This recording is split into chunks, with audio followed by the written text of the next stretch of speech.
Muy buenos días, mi nombre es Eddie Barrios y este material fue propiamente creado para ver cómo se puede implementar pues de alguna manera las teorías educativas que han surgido a través de la historia propiamente con lo que es el diseño instruccional. Para cualquier docente que desee incursionar en el diseño instruccional, a la introducción y la subsecuente comprensión de las diferentes teorías y sus estrategias de diseño instruccional asociadas, generalmente suele ser algo confuso. Pero, ¿por qué parece tan difícil diferenciar entre las teorías básicas del aprendizaje? ¿O por qué es común encontrar a un mismo investigador en diferentes postulados teóricos? La necesidad de dar a conocer estas respuestas o de encontrar, respuesta a estas preguntas obliga a realizar una revisión sobre la literatura disponible acerca de las teorías del aprendizaje y su aplicación en el diseño instruccional. Para realizar esta tarea he encontrado un documento elaborado por Brenda Mergel de la Universidad de Canadá, publicado en mayo del 98.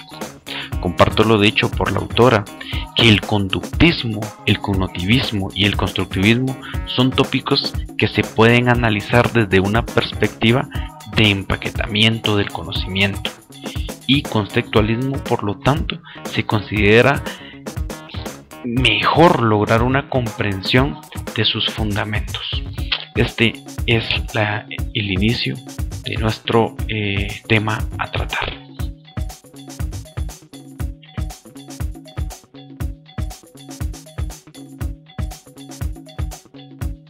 El fundamento de las teorías del aprendizaje. Cuando hablamos de las teorías del aprendizaje, vamos a enfocarnos en tres. En primer lugar, el conductivismo. Segundo, el cognitivismo. Y tercer lugar, el constructivismo. Cuando hablamos de conductivismo, se basa en todos los cambios observables en la conducta de un sujeto. Se enfoca hacia la repetición de patrones de conducta hasta que estos se realizan de manera automática. El conductivismo como teoría de aprendizaje puede retomarse hasta la época de Aristóteles, quien realizó los ensayos de memoria enfocado en asociaciones que se hacían entre los eventos, como por ejemplo un rayo y un trueno. Cognitivismo se basa en los procesos que tienen lugar atrás de los cambios de conducta.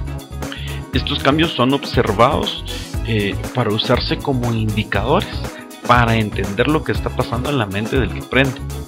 Desde 1920, algunos investigadores comenzaron a encontrar limitaciones en el uso del conductivismo para explicar el proceso de aprendizaje.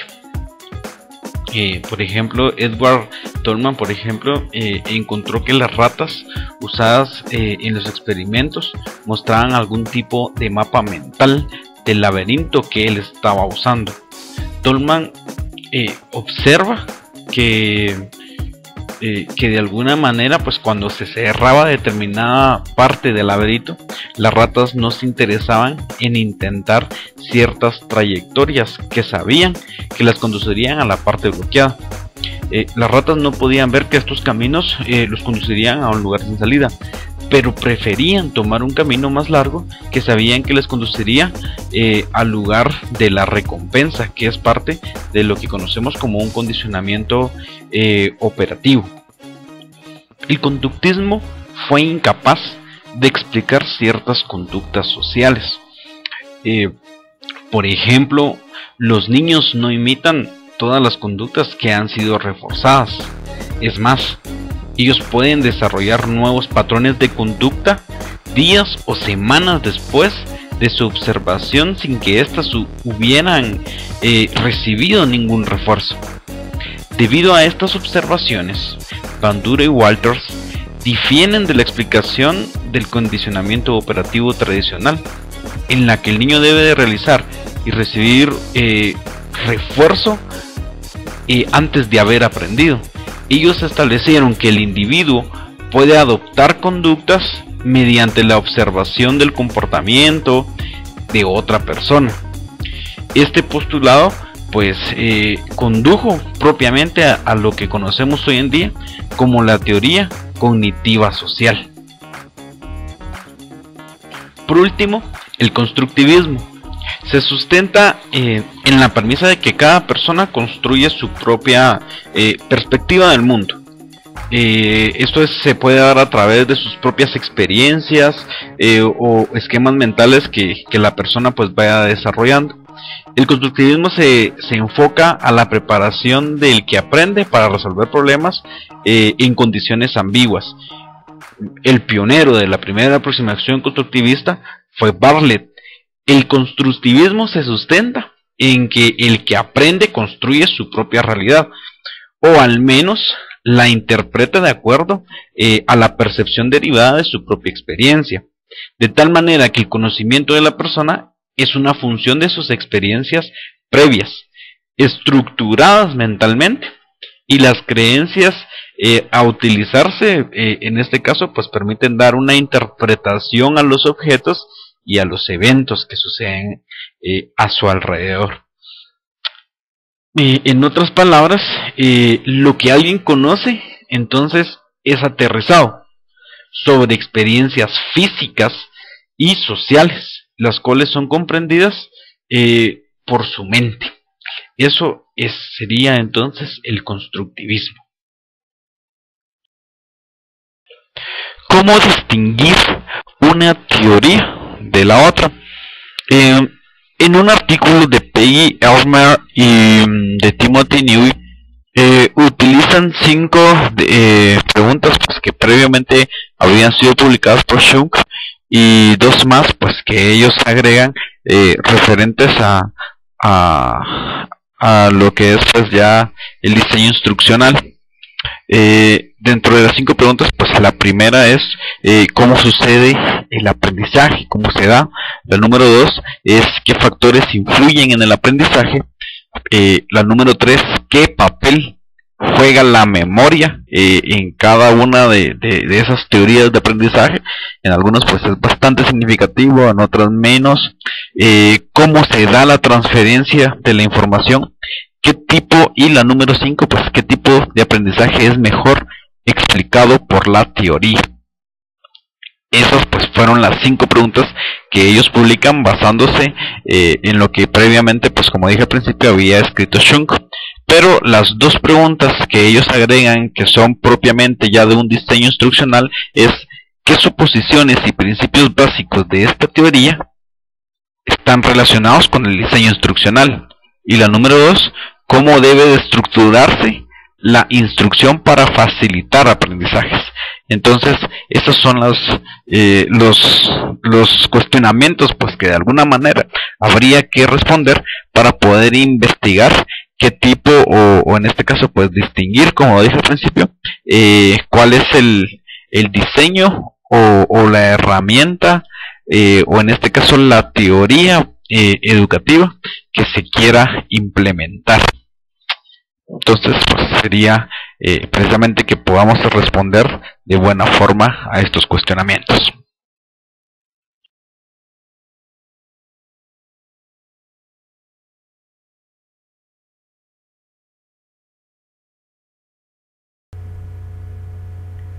Muy buenas tardes, nuevamente su servidor Edwin Osvaldo Raimundo Delgado, estudiante de la carrera de licenciatura con diseño instruccional de la Universidad de San Pablo de Guatemala. En esta tarde voy a compartir con ustedes este video para tocar el tema de las teorías del aprendizaje y su relación con el diseño instruccional. Vamos a iniciar esta pequeña explicación hablando sobre el conductismo y sus aportes al diseño instruccional. Si todos recordamos, en el siglo XIX, más o menos por ahí en 1950, surge la taxonomía de Bloom con algunos objetivos que se fueron utilizando en las asignaturas o en las materias por las cuales la mayoría de establecimientos educativos de nuestra época pues implementaban, específicamente los docentes. Creo que el conductismo ha sido la base, no es que lo crea, sino que ya es una afirmación, la base para las diferentes teorías que en este video voy a explicar. Voy a resaltar tres aspectos muy importantes del conductivismo. Por ejemplo, el hecho de la instrucción asistida por computadora, uno de los primeros procesos. También lo referente a lo militar y a lo industrial, la forma en que se enseñaba, y que eso se tradujo también a una forma de enseñanza en la mayoría de escuelas. Y también lo referente a el movimiento de contabilidad, que en la historia pues también hizo su aporte para determinar todo lo referente a ese aspecto económico. Y haciendo un proceso de investigación sobre qué nos ha dejado el conductismo, nos ha permitido siempre en un momento dado evaluar las necesidades, también establecer los objetivos generales, los objetivos específicos, las tareas a desarrollar, las estrategias de evaluación y también la selección de los medios o materiales que se van a utilizar para determinada asignatura o determinado curso. Pienso que ese es uno de los aportes, porque indudablemente en el diseño instruccional se siguen utilizando. Ahora, hablando de cognitivismo o cognitivismo, esta teoría se fundamenta en los procesos mentales. Si bien es cierto, el proceso mental conlleva una serie de etapas, especialmente la codificación y la representación de todos los conocimientos. Partiendo de eso, también el cognitivismo considera que es importante la memoria a corto plazo y la memoria a largo plazo, donde podamos almacenar y donde podamos aplicar la información aprendida.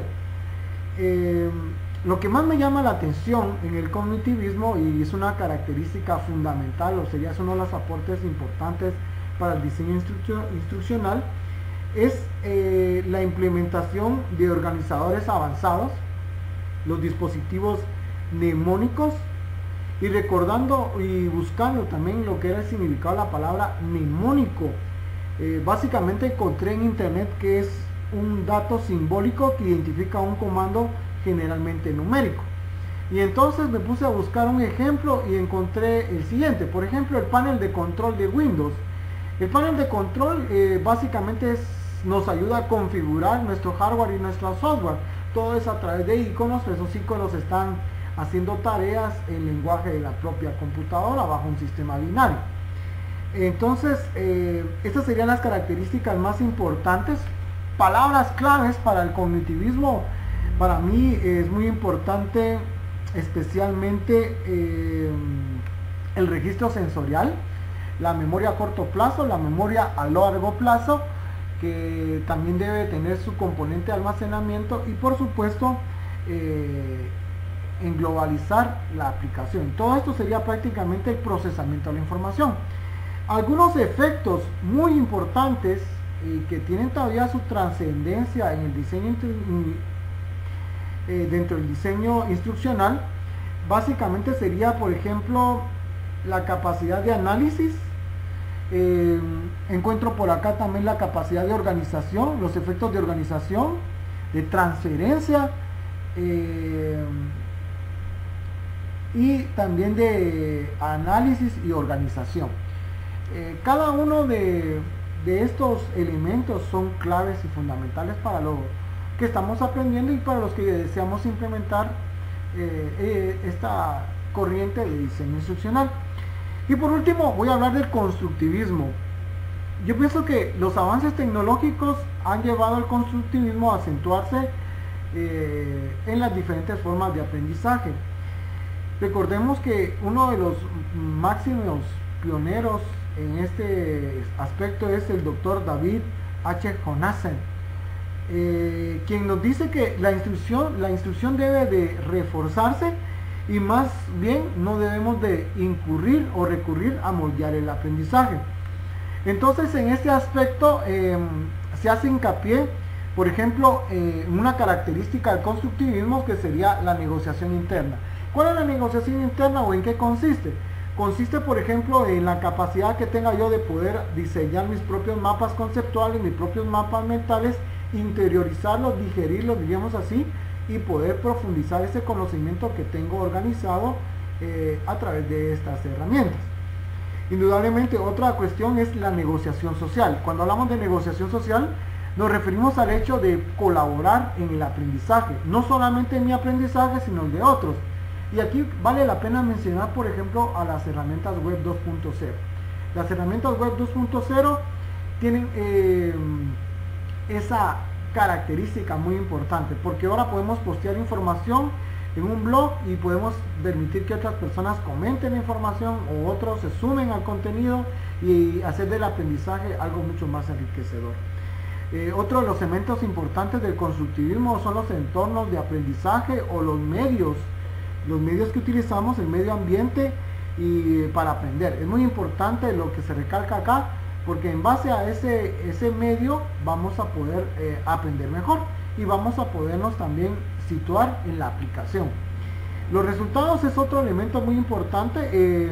Acá se habla de los estudios de casos como una metodología, y trasladar al alumno a su realidad significa que pueda tener la capacidad de resolver un problema en el contexto ya sea laboral, industrial, académico, etcétera, dependiendo del área que estemos reforzando a través de ese aprendizaje. Y recalcaba el hecho del modelado de habilidades, puesto que al adquirir una influencia sobre la teoría constructivista, vamos a adquirir mejores habilidades para desarrollarnos como profesionales, como personas pensantes, como educadores o como personas educadas. Muchísimas gracias por prestarme la debida atención a este video. Espero haber complementado el aporte de las teorías de aprendizaje hacia lo que es el diseño instruccional. Muy buenas tardes.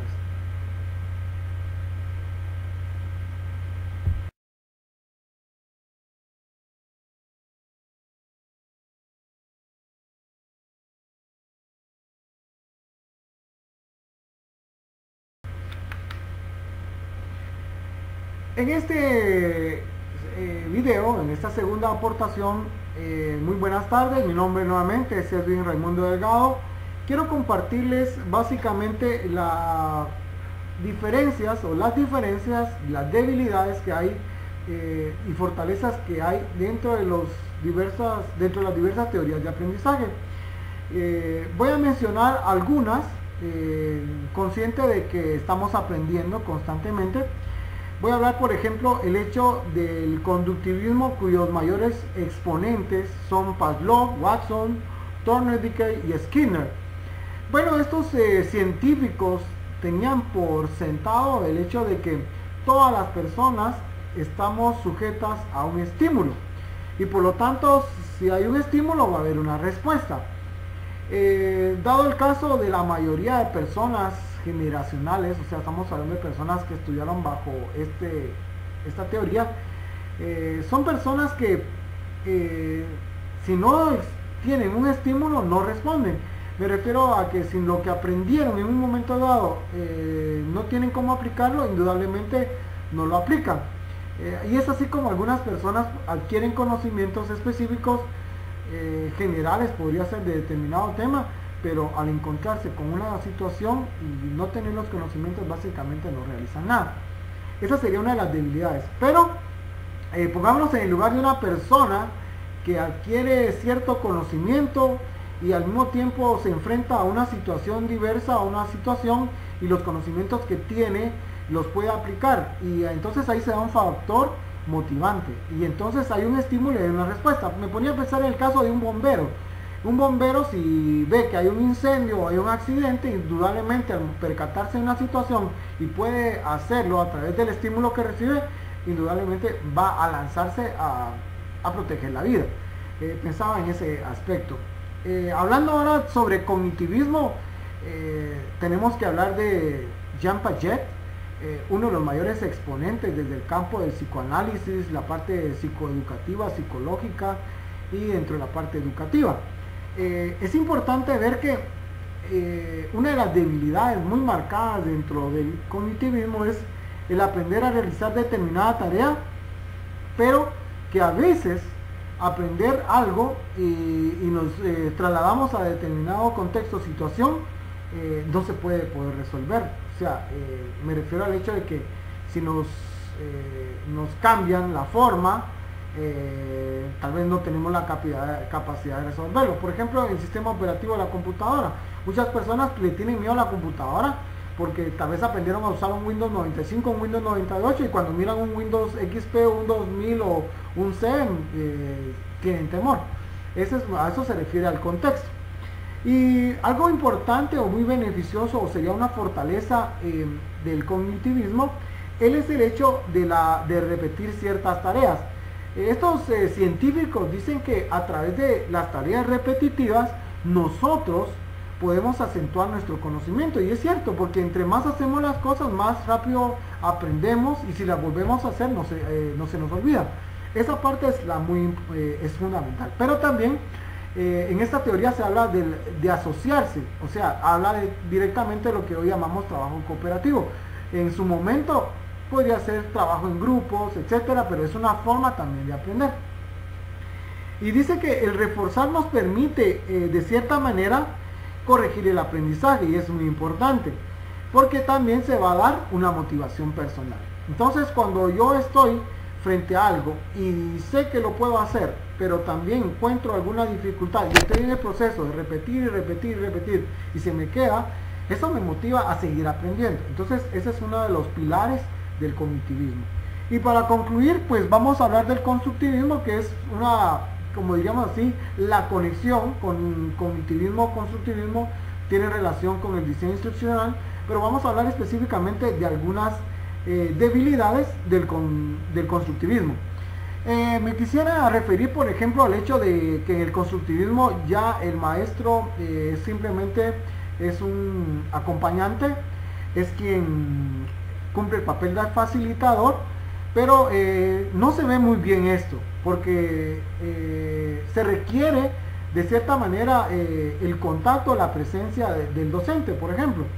Sin embargo, algunos estudios manifiestan, por ejemplo, de que la interpretación de la realidad se reduce simplemente a esquemas, y eso puede ser un inconveniente a la hora de afrontar problemas que tienen que ver con la vida real.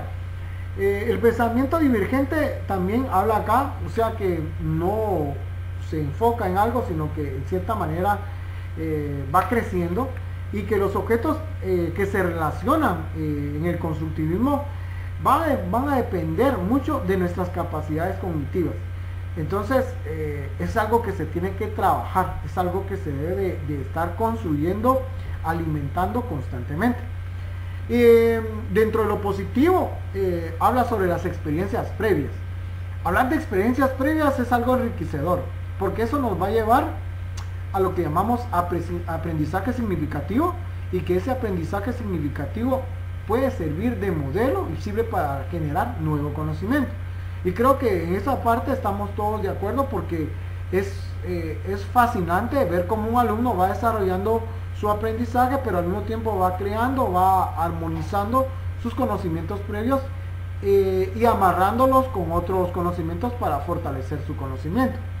Si alguien que aprende es capaz de resolver problemas ya situacionales en la vida real y no importando el contexto, entonces ya podemos decir que esta persona es eminentemente constructivista. ¿Por qué razón? Porque no va a importar el problema que se le plantee y no va a importar el contexto, simplemente va a tener las capacidades y las habilidades necesarias para poder enfrentarse a la vida misma. Esto es muy importante. Y bueno, ¿cuál es la mejor teoría de aprendizaje para el diseño instruccional? Bueno, no podemos definir una teoría específica. Creo que cada teoría tiene sus cosas buenas, sus cosas también muy buenas y sus cosas negativas.